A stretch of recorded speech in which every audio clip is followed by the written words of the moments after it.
Hi, we are Jay and Miles of Jay and Miles Explain and Jay and Miles Review the X-Men. And normally this is where we would be telling you about our show and starting reviews, and we're still going to do that in a little bit, but we're just kind of gutted right now, and we wanted to take a minute to kind of touch base and acknowledge some of what's going on. Yeah, things are really scary right now, and while we try not to be overtly political on the podcast, this kind of goes beyond that. But it also kind of ties into what we do and why we do what we do. I mean, the X-Men, they're sworn to protect a world that hates and fears them. It's right there in basically the tagline of the entire franchise. And that rings kind of true right now. And I mean, to quote another writer who I love and another really formative writer for me, if there's a principle behind the X-Men, it's that like and equal are two entirely different things. Yeah. So, I mean, where we are right now, there's a lot of hate and there's a lot of fear in the world. And we and a lot of our listeners are either indirectly or directly targeted by that. And it sucks a whole lot. And we don't know what's going to happen. We don't know where this is going to go. We're really scared. This is an election, and the election and the stuff that it heralds impacts us really directly. And we know it does a lot of you too. And so and it feels really weird to be reviewing comics right now on one hand, but on the other hand, I feel like these are the books that kind of taught a lot of us how to talk about these things. Yeah, that, and I mean, I don't know. I feel like maybe there's something to be said for just putting stuff out there in the world that'll make people a little happier, and maybe we can do that. So we're going to keep doing it. We're going to keep doing what we do. And keep standing up and keep being visible and keep talking and keep listening. And we're still here, and you're still here. And that's really important. Yep. So I guess let's talk about some comics.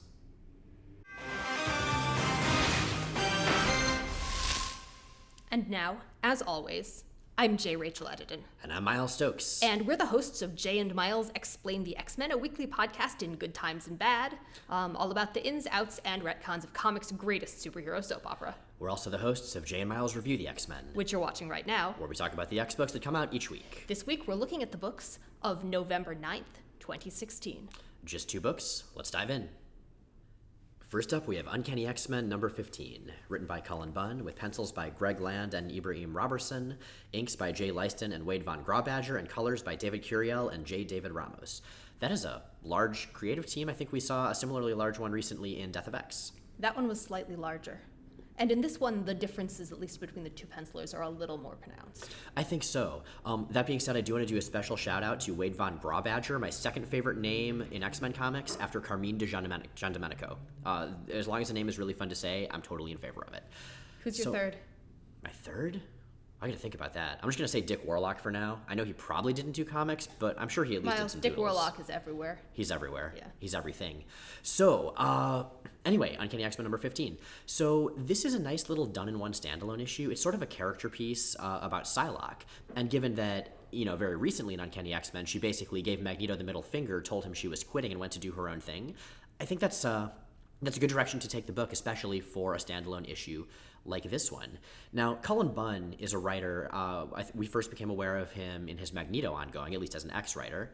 And he's a writer that sometimes when he gets a character's voice, he really gets that voice. And I would say that for me, he definitely has with Betsy Braddock, with Psylocke. I have mixed feelings about that, especially in this issue. With the caveat that it was really hard to focus on comics today. Yes, it was. I found a lot in this issue a little bit disappointing. I thought Psylocke's voice wasn't quite as on as it's previously been, and I had really big problems with how the comic specifically handled some issues surrounding mental illness and meddling. I don't know quite how to describe what Betsy ends up doing without spoiling it, but. Yeah, well, suffice to say, she uses the word schizophrenic to mean someone with multiple personalities, which is not the case. That's dissociative identity disorder, or in the old term, multiple personality disorder. Well, and she uses Mystique's ostensible mental illness as a justification for fixing it. Yeah, and I do think that's consistent with Betsy at this point in her sort of psychodrama comics career.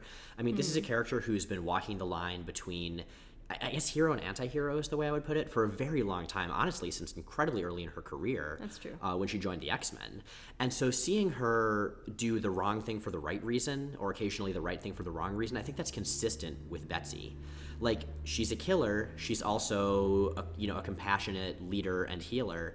Neither of those things undoes the other. And right now, what she is a woman who feels betrayed, and a woman who feels that she's essentially broken herself so much working with X-Force and then working with Magneto's X-Men that she can't really go back to Storm's team. Now, part of that is she mentions that she's satisfied. She finds a certain satisfaction in the preemptive strike philosophy both of those teams have done.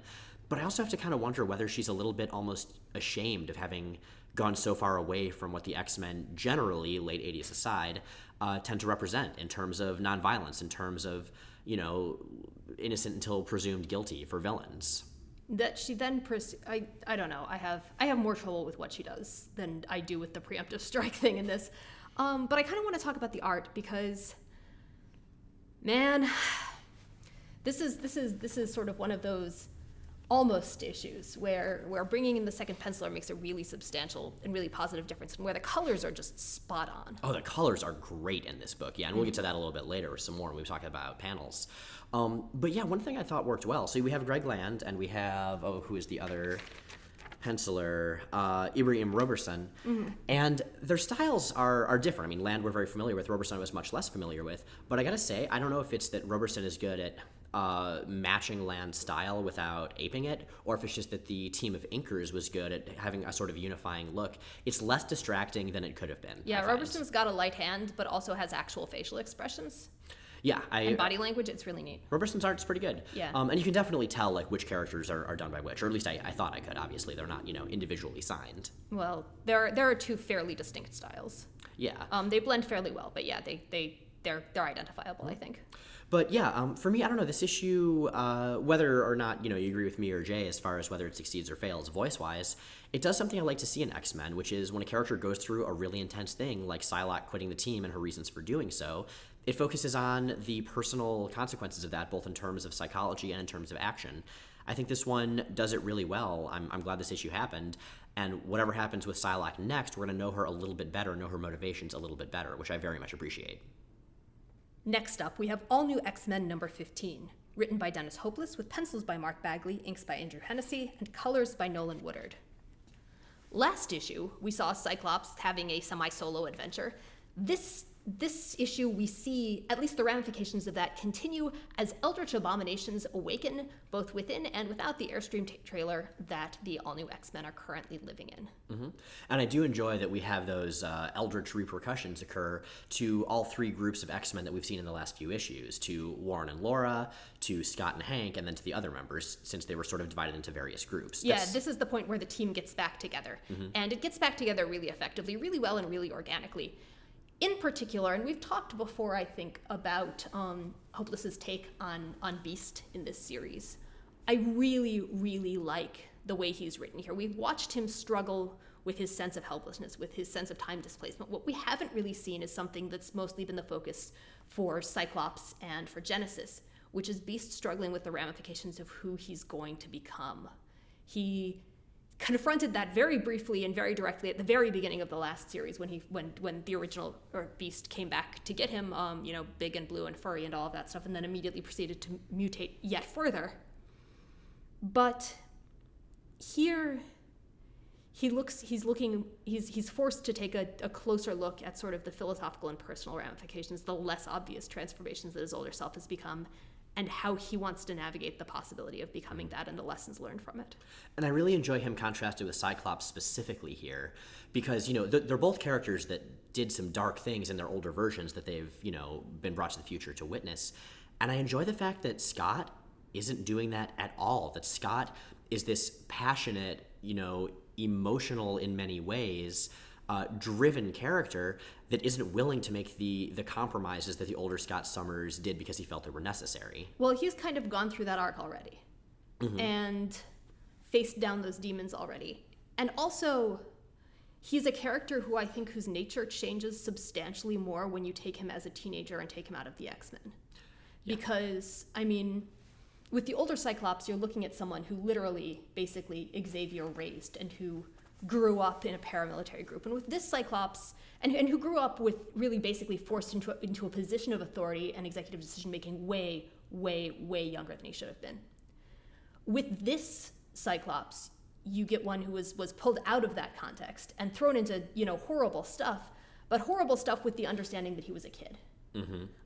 Who actually had a parent who was, who at least somewhat was involved in his life a little bit later, who got some time and space to develop an identity autonomous from being Cyclops and being on the X-Men, and especially being under Charles Xavier. Yeah, this is very much the Cyclops that went through the Cyclops solo series. Honestly, both halves of it, both Rucka and Not. You can see those little bits of character totally coming through in a way that I think Hopeless has captured quite effectively. Yeah, but I think that's a critical difference. And with the other X-Men, they haven't had that profound a shift. I mean, Jean maybe, just because of the sudden development of telepathy much, much earlier than she would have had it.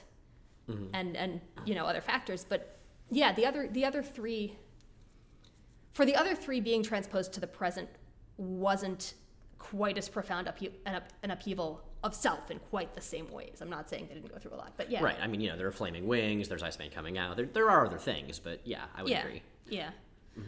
So, man, I like this story a lot. It feels.